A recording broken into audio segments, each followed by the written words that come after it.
Fred Langston is asking about the young defensive backs in particular and whether you have confidence that they're going to play well. I did touch on this earlier, but I think that the 2018 recruiting class, which was Miami's highest rated recruiting class in recent memory, is really stepping up and proving themselves.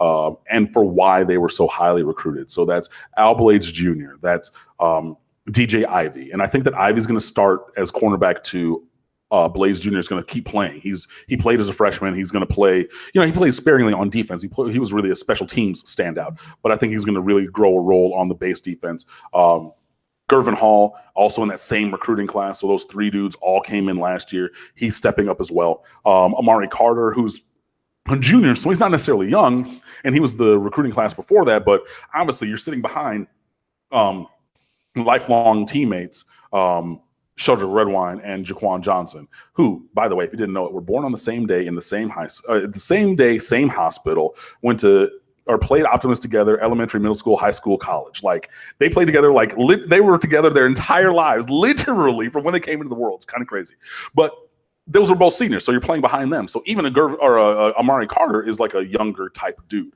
So Trajan Bandy, he is a junior as well. So he's not even he's the elder statesman at this point, but he's pretty solid. So yeah, I think that the younger guys are stepping up. I think that they're proving themselves, and I think they'll be able to continue to do that. And when you add in some extra guys, the recruiting class coming in, Keontre Smith, to Corey Couch, Bubba Bolden, who's transferring in from USC, and yes, he's transferring in from USC. He was there at the spring game. I know people were asking, he went to USC practice one time, and it was like, yes, he went to support some friends, and he just went to go hang out. But Miami announced him by name as having signed. It was not hyperbole. It was not speculation at that point. They're not allowed to name someone unless they have a piece of paper in hand. Bubba Bolden's coming. And, he's going to be a young dude, as in his only second year playing in college, but all of the talent in the world. And he probably should start if everything falls the right way. So, yeah, I am confident in the young guys stepping up, but I will need to see it. And, besides those guys that I have named, there will need to be additional guys who step up as well, just because, there needs to be depth. Mark Rogers TV, the voice of college football, coming your way. Again, I remind you that if you do your Amazon shopping using the links in the description section of any of the videos, you help build the channel. You don't spend an extra penny. You don't have to buy the product. Just please enter Amazon using one of the links. We're available on audio on any of the major platforms. Cam and the boys there at State of the U.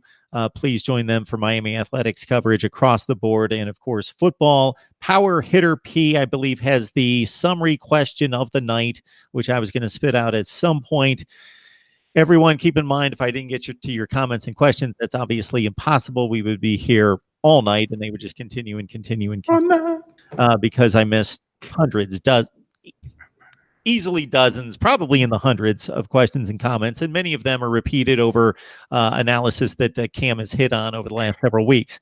But considering that Cam checked out the scrimmage last week, and then, of course, the finale is this Saturday, the obvious question is, Cam, what are you expecting to see? What is going to catch your eye? What are you looking for? What do you want to see? And one more side note, everyone else with your comments and questions, most of them will still be valid up until the first week of August. So hang tight and continue to ask them. Yeah. Mark's last point is good. There still is a lot of time. So I know people are asking about predictions and, depth chart and things like that. We'll get there. Promise. Position previews, all those kind of things. For one, I'm not going up to Orlando just because, it's Easter weekend, and I just decided that I didn't want to make that drive, and I have a couple other things going on down here. In general, Gabby Urrutia is going to be up there, our beat writer. He's doing such great work. You really need to be following him on Twitter. I think it's Gabby U22 or something like that. And then, obviously just reading on the website as well, just on stateoftheu.com, because he's doing yeoman's work. He's another guy. Like I said, we've had so many guys who come through our website and, they grow their skills and their brand, and, they turn that into other jobs, other places. And he's on that path. Gabby Urrutia is really, really talented individual. You need to be reading what he's writing, honestly and truly. And I don't say that because he writes for me, because there are other people whom I read religiously on certain topics, and Gabby Urrutia is growing into one of those people for the Canes. So please be writing that. Now, for what I'm looking for in the spring, the final spring game, which, depending on the individuals in the stands, I might actually be able to put eyes on. Hint, hint. But nobody from State of the U, because obviously we would not do such a thing. I want to see what happens with the quarterbacks. Obviously, I want to see them, and more than just completing passes. I want to see the operation at the line. Like, N'Kosi Perry checked from a pass play. No, he checked from a couple of times. He checked from a pass play to a run that went for 12. He checked from a run to a pass that he overthrew slightly to the back of the end zone in a red zone situation, but it was the right read, and it was the right check, the right read, and the right throw, or the right throw decision, even though the throw could have been slightly better. But a throw like that to the back of the end zone should either be a touchdown or incompletion, not an interception. So on that part, that was, done well. So things like that, operating the offense, getting out of the huddle on time.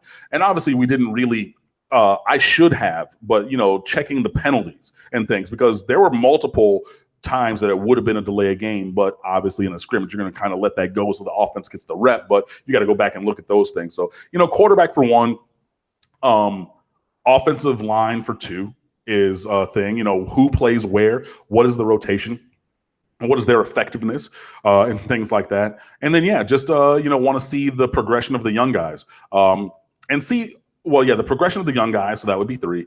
And then wide receivers. I just want to see I want to see those guys catch the ball cleanly every time. I don't want to talk about, it was tight coverage or the throw or and, hopefully the throws are in an advantageous position. But just the same kind of things that we're looking at already. And obviously, knocking on wood, no injuries, no more injuries. We have a bunch of guys who are already out for a variety of reasons, and we really don't need any more of that. Hopefully these things that have been, these injuries have been sustained recently are not season ending.